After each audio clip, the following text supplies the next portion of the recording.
y a des gens qui se disent, ben moi, je vais pas voyager tant que le mandat de Trump est fini. Est-ce que tu penses que les Canadiens peuvent se réconcilier avec les États-Unis une fois le mandat de Trump passé? Est-ce que c'est une relation qui est terminée à jamais?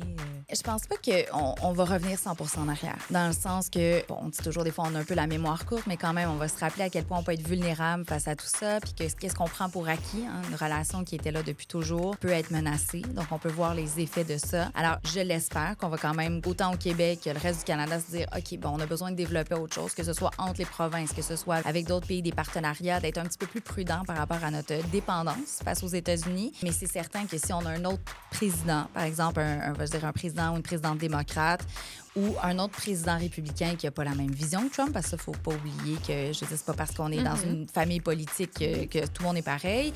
Ben là, oui, on va peut-être pouvoir avoir une réconciliation un petit peu plus grande. Il y a des gens qui se disent, ben moi, je ne vais pas voyager tant que le mandat de Trump est fini, mais que ça soit, je pense, un président ou une présidente républicaine ou démocrate va dire après, ben si on n'est pas en train d'attaquer la souveraineté de mon pays puis de dire qu'on veut en faire le 51e État, ben oui, je vais retourner aux États-Unis.